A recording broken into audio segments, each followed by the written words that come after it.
নমস্কার বন্ধুরা, welcome back to সোমস class.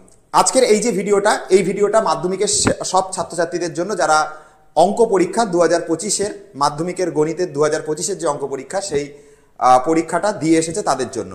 এই ভিডিওতে আমি তোমাদের জন্য কিছু কথা আলোচনা করতে চাই। অনেকেই বলছে, আমাকে বারবার মেসেজ করছে, হোয়াটসঅ্যাপ করছে বা কমেন্ট করেও জানাচ্ছে যে স্যার আপনি কেন কিছু বলছেন না, যে অঙ্ক পরীক্ষার প্রশ্নগুলো বিভ্রান্তিকর, কিছু কিছু কোশ্চেন সিলেবাস বহির্ভূত, তাহলে আপনি কেন এই নিয়ে কোনো ভিডিও বানাচ্ছেন না। তো প্রথম কথা আমি বলতে চাই যে যেহেতু তোমাদের ইতিহাস পরীক্ষা এবং এখন পরীক্ষা চলছে, তো এটার মাঝখানে কোনো ভিডিও বানিয়ে আমি চাই না যে তোমাদের মধ্যে কোনো আমি একটা ভিডিও বানালাম, ধরো আমি একটা লং ভিডিও বানাতাম, তুমি কি করতে সেই ভিডিওটা 20 মিনিটের ভিডিও হোক বা 30 মিনিটের ভিডিও বসে বসে দেখতে। এতে তোমার পরীক্ষা যেহেতু চলছে, তাহলে তোমার যে একটা প্রিমিয়াম টাইম, এই টাইমে সেই সময়টা তোমার নষ্ট হতো। আমি চাই না তোমার এরকম কোনো, এখন যেহেতু পরীক্ষা চলছে, পরীক্ষার মাঝে তুমি রয়েছে, এখন 5টা মিনিট 10টা মিনিট নষ্ট করা মানে তোমার কাছে কিন্তু অনেক ক্ষতিকর। সেই জন্য আমি কোনো লং ভিডিও এটার ওপর দিচ্ছি না, ঠিক আছে। আমার মাথায় সবই আছে, আমি সবই জানি, আমি সবই বুঝতে পেরেছি, কিন্তু আর সত্ত্বেও আমি কোনো ভিডিও বানাইনি একটাই কারণে, কারণ আমি চাই যে তোমাদের ইতিহাস পরীক্ষা যেহেতু রয়েছে এবং আগামী দিনে পরপর অনেক পরীক্ষা রয়েছে, এখন তোমাদের মাথায় কি প্রেশার আছে সেটা আমি জানি।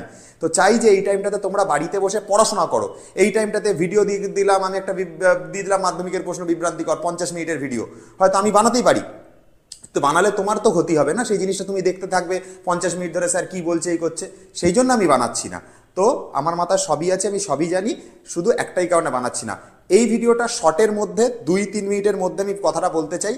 তোমাদের যে প্রশ্নগুলো সিলেবাস বহির্ভূত হয়েছে তোমরা সেটা জানো, ঠিক আছে। একটা এমসিকিউ, একটা তোমার ওই শূন্যস্থান পূরণ মতো ছিল, সত্য মিথ্যা মতো ছিল, সেই কোশ্চেনটা ওই সংখ্যাগুরু মানের যে ওটা, আর হচ্ছে 15 দাগের 2-এর কোশ্চেনটাতে ডেটা ভুল আছে একটুখানি, ঠিক আছে ওটা, এবং যেটা হচ্ছে তোমাদের ওই 3 বছরের হওয়া উচিত কিন্তু এনের মানটা সেটা 5 বছরের করে দিয়েছে।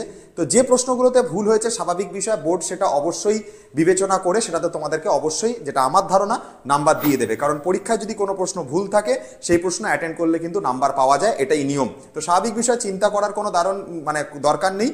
তোমার যেহেতু এখন পরীক্ষা হয়ে গেছে, তুমি সেই জিনিসটাকে নিয়ে এখন আর ভেবো না।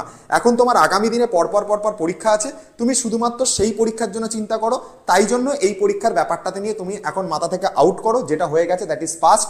এখন যেটা রয়েছে সামনে সেইটা নিয়ে ফোকাস করো। তুমি, আমি শর্টের মধ্যে কথাটা বললাম, টেনশন করবে না রয়েছে বা যেটাতে তোমার কোশ্চেন বিভ্রান্তিকর, সেগুলোতে অবশ্যই বোর্ড বিবেচনা করে তোমাদেরকে নাম্বার দেবে। টেনশনের কোনো কারণ নেই, তোমাদের পরীক্ষা ভালো হবে এবং যা করে এসছো সেটাতে তোমার রেজাল্ট ভালোই আসবে।